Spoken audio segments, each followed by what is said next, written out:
اور اللہ نے بنائی تمہارے لیے تمہاری ذاتوں میں سے بیویاں، اور اللہ ہی نے بنائے تمہارے لیے تمہاری بیویوں میں سے بیٹے اور پوتے، اور اللہ ہی رزق دیتا ہے تم کو پاکیزہ چیزوں کا۔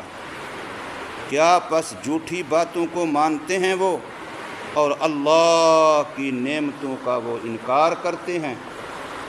سورہ النحل کی آیت نمبر 72 آپ حضرات کے سامنے پڑھی اور ترجمہ کیا ہے۔ اس میں اللہ تبارک و تعالی نے انسان کی بقا اور انسان کی ضرورت زندگی اس کا بیان کرنے کے بعد اس سے ایک سوال کیا ہے کہ ایک حق ہے اور ایک باطل ہے۔ حق کو نہیں مانتے، انکار کرتے ہیں، اور باطل کو مانتے ہیں۔ یہ کتنی الٹ بات ہے۔ حق تو یہ تھا کہ حق کو مانتے اور باطل کا انکار کرتے، لیکن کر کیا رہے ہیں؟ حق کا انکار کر رہے ہیں اور باطل کو مان رہے ہیں۔ حق اللہ تبارک و تعالی ہے، اللہ کے نبیوں کی تعلیمات ہیں، ان کی ہدایات ہیں، قرآن مجید ہے، حدیث پاک ہے، یہ حق ہے۔ اور اس کے مقابلے میں جتنا چیزیں ہیں سب باطل ہیں۔ اب اس کو یوں سمجھ لو، ایک آخرت کی ابدی زندگی ہے، وہ حق ہے، اور ایک دنیا کی فانی زندگی ہے، یہ باطل ہے۔ اور ہمارا حال یہ ہے کہ ہم جو دنیا کی فانی زندگی ہے اس کو مانتے ہیں، اس کی ساری ضرورتیں بھی سمجھ میں آتی ہیں، اس کے سارے تقاضے بھی مانتے ہیں، اس کی ساری کھانا بھی ہے، یہ ضرورت ہے، نیند بھی ہے، پینا بھی ہے، بیوی بچے بھی ہیں، فلاں بھی، یہ ساری چیزیں سمجھ آتی ہیں، ہر بندے کو سمجھ آتی ہیں۔ کوئی نہیں جو ان باتوں کو نہ سمجھتا ہو، لیکن آخرت ابدی زندگی، ہمیشہ والی زندگی، اس کے لیے کوئی ہے، ورنہ اکثر کو سمجھ نہیں آتی، اس کا انکار کرتے ہیں۔ ایک تفسیر شاہ عبد القادر رحمہ اللہ تعالیٰ کی باطل کے بارے میں دنیا کی فانی زندگی، اور حق کے بارے میں اللہ کی نعمت کے بارے میں آخرت کی ہمیشہ والی ابدی زندگی۔ تو اس کو فرمایا کہ واللہ جعل لکم من انفسکم ازواجا، اللہ کا احسان تو دیکھو کہ اللہ نے تمہاری مانوسیت کے لیے، مرد کی مانوسیت کے لیے، مرد کی ضرورت کے لیے اللہ نے بیویاں عورتیں پیدا کی ہیں۔ اللہ تبارک و تعالی نے بیویاں عورتیں یہ مرد کی ضرورت کے لیے پیدا کی۔ اصل جو خلافت کا منصب ہے، اللہ کی نیابت کا منصب ہے، وہ اللہ نے مرد کو دیا ہے۔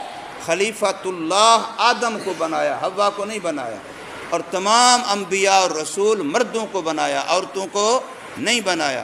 تو عورت طفیلی ہے، مرد جو ہے وہ مقصود ہے۔ مرد کی تخلیق اللہ کے خلیفے کے طور پر ہے، مرد کی تخلیق انبیاء کی نیابت کے طور پر ہے، لیکن عورت کی تخلیق صرف مرد کی تسکین کے لیے۔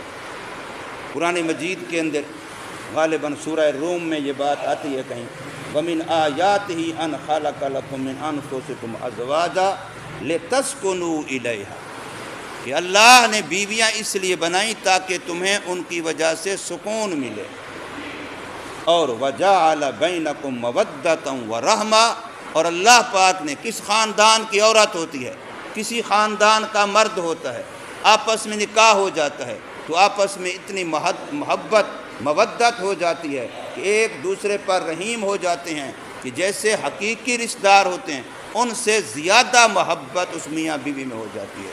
حالانکہ عورت کسی اور خاندان کی، کہیں اور پلی پلی ہے، مرد کسی اور خاندان کا، کسی اور جگہ پلا پلا ہے، پہلے کوئی رشتہ داری، کوئی آپس میں تعلق داری نہیں ہوتی، لیکن اللہ پاک نے جوڑا اتفاقاً نکاح ہو گیا تو اب آپس میں کتنی مانوسیت ہو جاتی ہے۔ تو اسی کو فرمایا گیا ہے کہ اللہ تبارک و تعالی نے تمہاری ہی نو میں سے، تمہاری ہی حقیقت میں سے اللہ نے تمہارا جوڑا یعنی تمہاری بیویاں پیدا کیں تاکہ تم الفت اور معانست کے ساتھ زندگی گزار سکو۔ اور تمہاری دنیا میں جو تخلیق کا مقصد ہے، آگے بقائے نسل انسانی، اس کا ذریعہ بھی بیوی بنتی ہے۔ تو اس لیے فرمایا کہ اللہ تبارک و تعالی نے تمہاری ذاتوں میں سے، تمہاری ہی قسم میں سے تمہاری بیویاں بنائی ہیں، اور پھر اللہ نے تمہاری بیویوں میں سے تمہیں بیٹے بھی دیے، پھر آگے پوتے بھی دیے، بنینا وحفدہ۔ اللہ نے بیٹوں کو بطور احسان کے جتلایا ہے، اللہ نے پوتوں کو بطور احسان کے جتلایا ہے۔ حضرت ابراہیم علیہ السلام کو اللہ نے جہاں بیٹے کی بشارت دی، وہاں پوتے حضرت اسحاق علیہ السلام کی بھی بشارت دی۔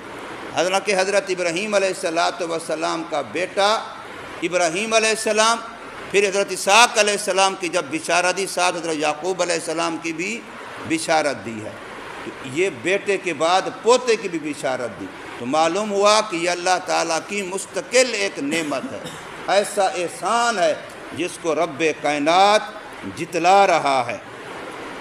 اس لیے فرمایا وجعل، اور بنائی اللہ پاک نے، لکم تمہارے لیے، من ازواجکم تمہاری بیویوں میں سے، بنینا وحفدہ، بیوی کے ساتھ بھی لفظ لکم لگایا، اولاد پوتوں کے ساتھ لفظ لکم لگایا، تمہارے لیے۔ اور عربی جاننے والے، تھوڑی سی عربی والے جانتے ہیں، لام انتفاع کا ہوتا ہے، یعنی بیوی بھی تب بیوی ہے جب مرد سے اس کو نفع پہنچے، اور اولاد بھی تب اولاد ہے جب ماں باپ کے لیے نفع کا ذریعہ بنے۔ اگر وہ ماں باپ کے لیے نفع کا ذریعہ نہیں بنتی، وہ نعمت نہیں ہے، اور بیوی خاوند کے لیے نفع کا ذریعہ نہیں بنتی، وہ نعمت نہیں ہے۔ نعمت تب ہے کہ آپ کے وجود سے آپ کے ماں باپ کو فائدہ پہنچے، آپ کے وجود سے، آپ کی صلاحیتوں سے، آپ کی لیاقتوں سے، آپ کی استعدادوں سے، آپ کی قابلیتوں سے، آپ کے فن سے، آپ کے علم سے، آپ کی زندگی سے، آپ کے وجود سے اگر ماں باپ کو خیر، فائدہ، نفع پہنچ رہا ہے تو پھر لکم پہ عمل ہو رہا ہے۔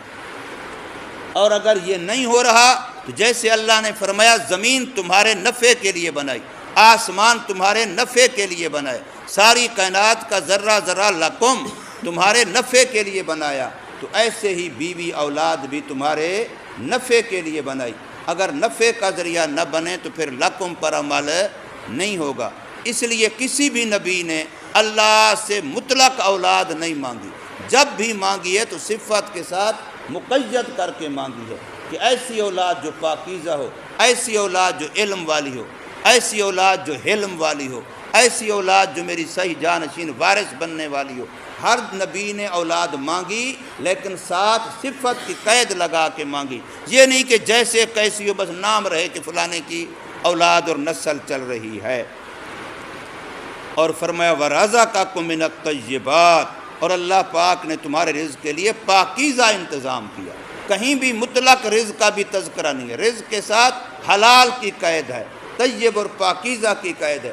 جہاں سے ملے، جیسے ملے، حرام ہے، حلال ہے، رشوت کا ہے، جھوٹ کا ہے، دھوکے کا ہے، فریب کا ہے، بہنوں کا حق مار کے ہے، بیٹیوں کا حق مار کے ہے، ہمسایوں کا حق مار کے ہے، کسی کا کچھ کر کے بس پیسے ہوں، مال ہو، ضرورت پوری ہو جائے، یہ بالکل کسی جگہ پر بھی قرآن و حدیث شریعت نے نہیں کہا۔ جہاں بھی قید لگائے رزقاً حلالا یا رزقاً طیبا، یہ جانور کا کام ہے حلال حرام کے بغیر پیٹ بھرنا، مسلمان انسان کا کام صرف حلال سے پیٹ بھرنا ہے، حلال کا لباس پہننا ہے، حلال سے اپنی ضرورتیں پوری کرنا ہے۔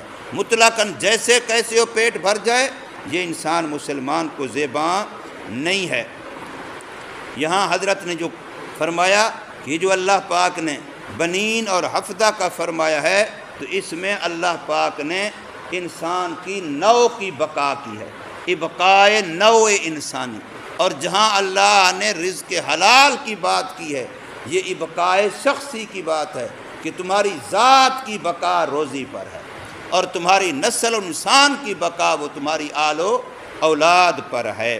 افبالباطل یؤمنون، کیا پس باطل کو وہ مانتے ہیں، اس پر ایمان لاتے ہیں، وبنعمت اللہ، اور اللہ کے احسانات اور نعمتوں کا ہم یکفرون، وہ ناشکری اور کفر کرتے ہیں۔ اب میں نے ایک تفسیر باطل کی یہ بتائی کہ دنیا کی زندگی جو عارضی ہے، فانی ہے، زائل ہے، جو بالکل سائے کی طرح جانے والی ہے، رہنے والی نہیں ہے۔ کسی بھی قبرستان میں جاؤ، ڈھیر سارے قبرستان قبریں نظر آئیں گی، پتہ نہیں یہ مخلوق کتنی تھی جو دنیا سے چلی گئی۔ تو یہ ساری زندگی جو بے وفا ہے یہ باطل ہے، اس کی محنت ہمارے ذمے نہیں ہے، یہ بقدر مقدر ہے، یہ اللہ تعالیٰ نے اپنے ذمے لے لی ہے کہ تم نے کھانا کتنا ہے، پینا کتنا ہے، صحت کتنی رہنی ہے، بیماری کتنی رہنی ہے، امیری ہے، غریبی ہے، یہ میرے رب کی طرف سے طے ہے۔ اللہ نے آپ کی ضرورتیں پوری کرنی ہیں، آپ کا کام آخرت کی محنت ہے۔ اس لیے کہا جاتا ہے دنیا بقدر مقدر، آخرت بقدر محنت۔ دنیا بقدر مقدر، آخرت بقدر محنت۔ اور اللہ کی نعمتیں جو آخرت کی زندگی ہے اس کا انکار نہ کریں، اس کے لیے محنت کریں۔ اور ایک یہ باطل کو مانتے ہیں۔ اب آج دیکھ لیں، میں نے کل پرسوں مثال دی تھی کہ اللہ کے لیے ہم کتنا وقت لگاتے ہیں، کتنا اپنی صلاحیتیں لگاتے ہیں۔ آنکھ ہماری 24 گھنٹے دیکھ رہی ہے، لیکن ہم اس کو دین کے لیے، آخرت کے لیے کتنا لگاتے ہیں۔ زبان ہماری 24 گھنٹے بول رہی ہے، آیا ہم اس سے کتنا آخرت کے لیے بولتے ہیں۔ کان ہمارے 24 گھنٹے سن رہے ہیں، اس سے ہم کتنا آخرت کے لیے سنتے ہیں۔ اب یہ اگر اس کے لیے سن رہے ہیں تو اب یہ ہم اللہ کی نعمت کا انکار نہیں بلکہ شکر کر رہے ہیں۔ اور اگر ہم ان کو دنیا کے لیے، باقی اپنی واہیات فضولیات کے لیے کر رہے ہیں، آنکھیں دیکھ رہی ہیں، زبان بول رہی ہے، کان سن رہے ہیں، لیکن آخرت کے لیے نہیں، تو پھر ہم یہ باطل پر ایمان لا رہے ہیں، پھر یہ باطل کو مان رہے ہیں۔ غیر اللہ کے لیے لوگ کیا کچھ کرتے ہیں۔ میں نے کل پرسوں بتایا تھا کہ 11ویں والی سرکار کے لیے تو ہر مہینے دودھ موجود ہے، لیکن اللہ کے لیے ہر مہینے دودھ موجود نہیں ہے۔ اسی طریقے سے باقی معاملات کو دیکھ لو۔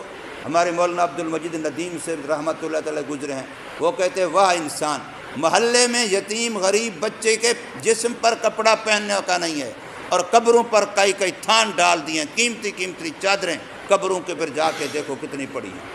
حالانکہ قبر والے کو لباس کی ضرورت نہیں ہے، اس مٹی پر چادریں ڈالی ہوئی ہیں، قبروں پر بے قیمتی قیمتی ہزاروں والی چادریں ہیں، اور محلے کا غریب